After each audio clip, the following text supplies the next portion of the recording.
आखिर क्यों वो बोले कि आपकी बेटी ने सुसाइड किया है और क्यों उस लेडी डॉक्टर के माँ बाप को 3 घंटे तक उनकी बेटी के पास नहीं जाने दिया गया। क्यों आरजी कर कॉलेज के एक्स प्रिंसिपल ट्रांसफर हो गए थे। क्या सच में संजय रॉय के साथ और लोग इसमें शामिल थे। आखिर क्या हुआ था उस रात उस लेडी ट्रेनिंग डॉक्टर के साथ। क्या सच में इस केस को दबा जाने की पूरी कोशिश की जा रही है। क्या सच में इस लेडी डॉक्टर को इंसाफ मिलेगा। Today story about lady training doctor from Kolkata.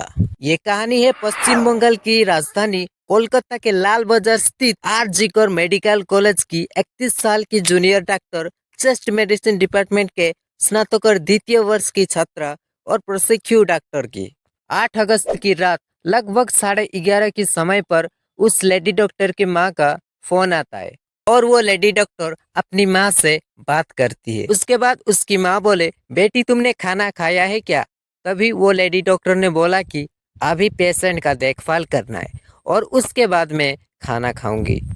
तब वो फोन काट कर पेशेंट को देखने जाती है और उनकी देखभाल करने के बाद वो कुछ जूनियर डॉक्टर के साथ खाना खाने बैठती है। कॉलेज की पुल्मोनोलॉजी डिपार्टमेंट के 4th फ्लोर सेमिनार हॉल में उन्होंने खाना ऑर्डर किया और वो फिर टीवी पर ओलंपिक्स देखने लगे जहां पर नीरज चोपड़ा का मैच चल रहा था। नीरज चोपड़ा उस दिन सिल्वर मेडल जीत गए थे। जैसे ही नीरज चोपड़ा का इवेंट खत्म होता है तो सभी वो सेमिनार हॉल से चले जाते हैं, लेकिन थकाव होने की वजह से वो लड़की उस सेमिनार हॉल में सो जाती है। 9 अगस्त 2024 सुबह मेडिकल कॉलेज में चौथी मंजिल पर उस सेमिनार हॉल में उस लेडी डॉक्टर का अर्धनग्न अवस्था में शव मिला। सबके पास उसका मोबाइल और लैपटॉप कवर्ड किया गया और एक ब्लूटूथ भी पड़ा था। बॉडी को पुलिस ने पोस्टमार्टम के लिए भेजा। पोस्टमार्टम से पता चला कि महिला डॉक्टर के साथ दुष्कर्म हुआ है। सब गद्दे पर पड़ा हुआ था और गद्दे पर खून के धब्बे मिले।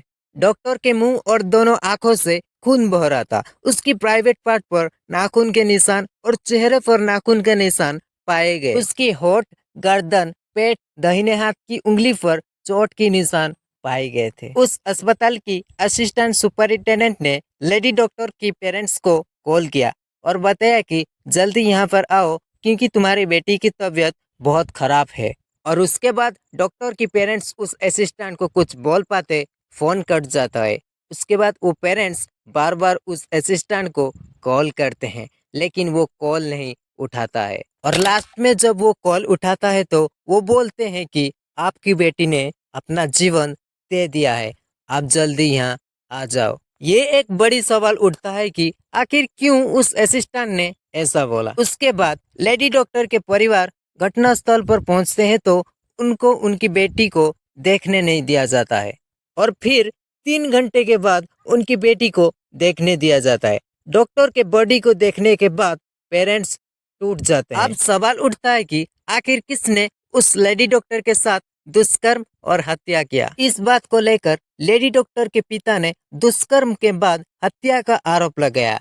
इसके बाद पुलिस ने इन्वेस्टिगेशन शुरू कर दिया। जब पुलिस ने क्राइम सीन पर इन्वेस्टिगेशन शुरू किया तो वो लाश के पास एक फोन, एक लैपटॉप और एक ब्लूटूथ डिवाइस पाए थे। वो मोबाइल और लैपटॉप तो उस जूनियर लेडी डॉक्टर का था लेकिन वो ब्लूटूथ डिवाइस उसका नहीं था।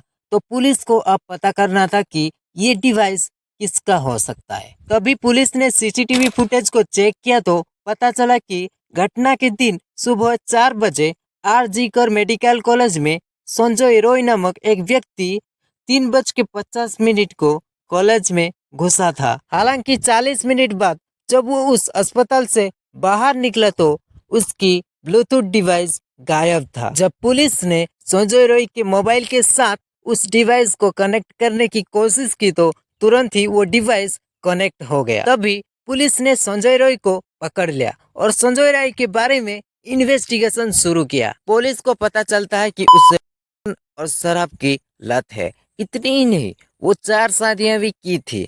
हालांकि उसके गंदे आचरण की वजह से उसकी 3 पत्नियां उसको छोड़कर जा चुकी थी, जबकि चौथी पत्नी की पिछले साल कैंसर से मौत हो चुकी थी। वो एक पुलिस नहीं होने के बावजूद भी वो खुद को एक पुलिस मानता और सबको कहता था। संजय राय ने ये कांड करने के बाद साल्ट लेक स्थित बैरक में आकर वो पुलिस कर्मियों के पास सो गया।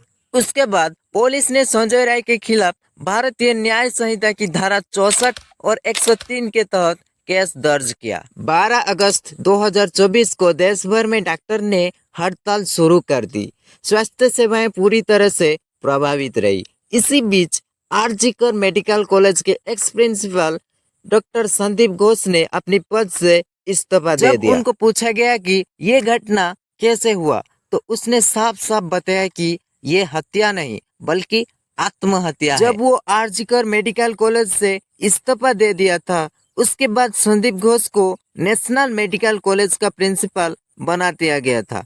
इसी नियुक्ति पर भी छात्रों का विरोध जारी है। अख्तर अली ने कहा कि संदीप घोष से गंदा आदमी मैंने अपने जिंदगी में नहीं देखा है। बहुत ही करप्टेड आदमी है। स्टूडेंट को फेल करना, हर चीज पर 20% कमीशन लेना, मतलब आरजीकर कॉलेज में जो भी काम होता था, पोस्टिंग हो, हाउस स्टाफ शिफ्ट हो, हर जगह पर वो पैसा खाता था। कई छात्रों को वो शराब भी पिलाता था। मामले में हो रहे विरोध को देखते हुए पश्चिम बंगाल की मुख्यमंत्री ममता बनर्जी ने बंगला पुलिस को अल्टीमेटम दिया।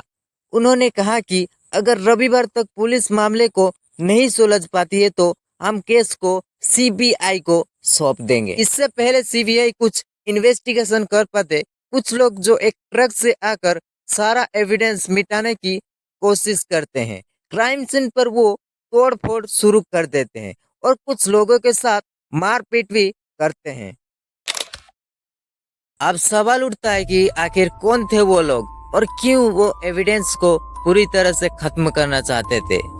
बीजेपी के नेता बोलते हैं कि ये तृणमूल कांग्रेस के लोग थे।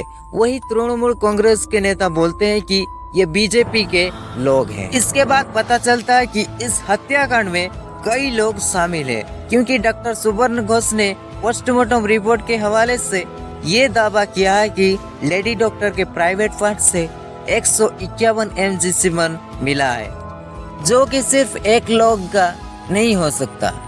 आखिर में दोस्तों, क्या सच में हमारे लेडी डॉक्टर को इंसाफ मिलेगा या फिर इसे दबा दिया जाएगा? चलो सब मिलके इसके ऊपर एक्शन लेते हैं और हमारे बहन की आत्मा को शांति देते हैं। और जब तक न्याय ना मिले तब तक पूरी कोशिश करेंगे, चाहे जितनी बड़ी लोग इसमें शामिल हो, सबको कड़ी से कड़ी सजा देना बहुत जरूरी है। हमको और हमारी पूरी समाज को पूरी तरह से बदलना पड़ेगा।